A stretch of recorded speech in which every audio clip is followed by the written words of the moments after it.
Hey guys.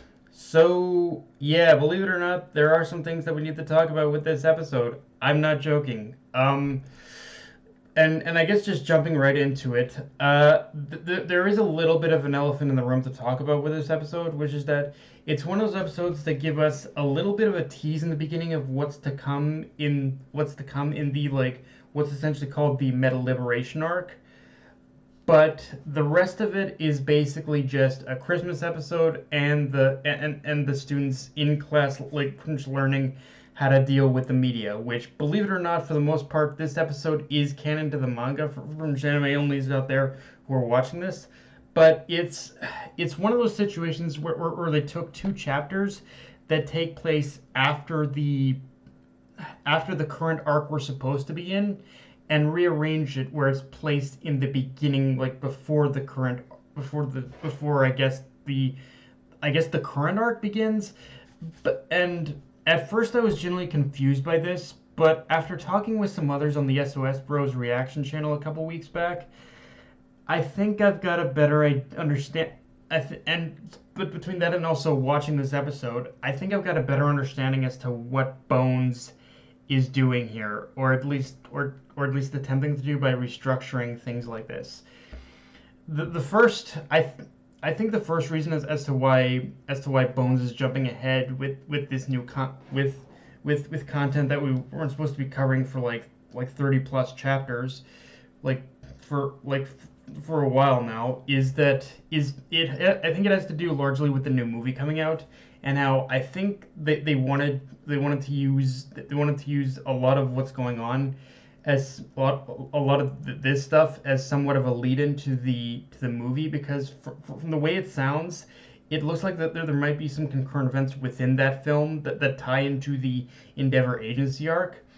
But honestly, after watching this episode, the reason I'm going with, frankly, is that I think Bones is trying to streamline the transition between the Meta Liberation arc and the Endeavor Agency arc in a way where there isn't so much of a tonal whiplash. Because even I admit, looking back on the manga, placing these two particular moments in between those two arcs did feel a little jarring, to put it lightly. So for as much as people may hate it, it does make more sense to adapt these more lighter in tone chapters first. Now, with that said, after having watched this episode, I almost actively wonder if what the if what Bones is doing is they're kind of flipping the script practically on the manga, and doing the Endeavor Agency arc first, and then the and then the and then the Meta Liberation Army arc, because that's as of right now, that's the only explanation I have as to why we're diving into as to why we're diving into as to why the next episode is going to be diving into material with Hawks.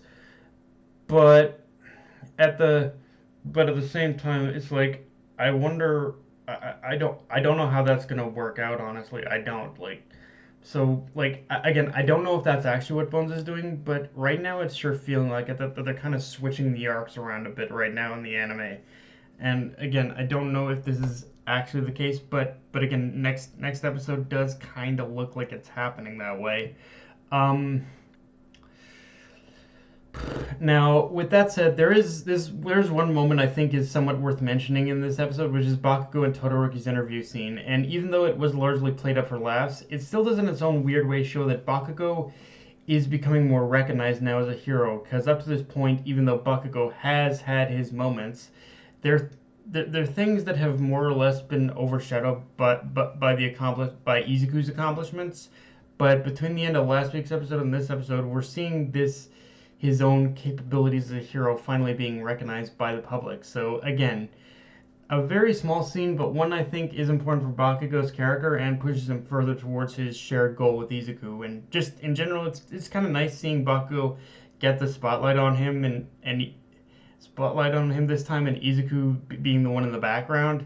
It's just a nice flip up change in this dynamic, even if if, as Bakugo proved, he doesn't exactly have the best decorum in front of the camera, which was also a nice way to tie in, which is also a nice way to tie into the like media, into the lesson they learned in class about dealing with the media, which honestly might seem like just another day in class kind of thing, but in some respects, it also makes more sense to put that before the Metal Liberation arc as well, due to what this is actually building up to in the aftermath. Also, honestly, this episode in some ways is just really funny. I haven't laughed this hard at the comedy in the series than I did as hard in the comedy in the series than I did before in this episode. Um, with that said, one of my biggest concerns about this episode going into it was how it was going to be paced, because for the most part, I was reminded how easily these events can be switched around.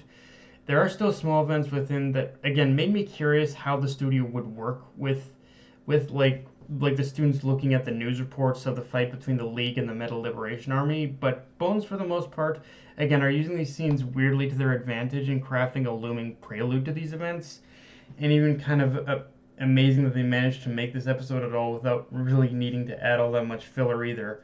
Now, granted, talking about the preview for a minute, I do have slight concerns when we touch back with Hawks next week, but I'll wait and see with that, because those are in a lot of ways events that do tie into the Endeavor Agency arc, and in that respect, it does make me think even more that Bones is switching the arcs around, that they're putting one arc before the other, I think. But at the same, but if that's, but I don't know if that's 100% the case, but it's kind of I think it's kind of one of those things where I think they should have just left the pacing as is, frankly, but that's kind of just me. I think they should have just left the arcs in places they were, frankly, but that's just me.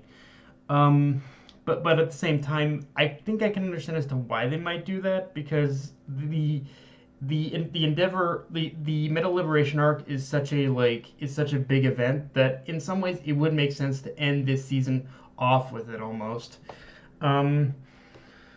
Although if I am being, and I guess in that sense, if I am being honest, that is the one thing about this episode that worked out but also didn't, which is when we see the teachers discussing the next round of work studies, because even though they are talking about it and actually really great setup not only for the Endeavor Agency arc, but also towards this idea that the Safety Commission is basically drafting UA students for a potential war. Again, the problem is it's one of those problems where I don't know what Bones is doing here, whether or not it's that they're adapting the again, I know I keep repeating myself, but it's like I don't know what it is they're doing. If they're adapting if they're really adapting the Endeavor Agency arc first and then Metal Liberation after that, but I mean, all signs seem to be pointing to that in this episode. But it's like, are they really, or are they just? It's one of those things where I don't know if that's what they're actually doing, or if they're just like streamlining all these little events in order to better cover the Metal Liberation Army arc and then the Endeavor arc. I don't know, frankly.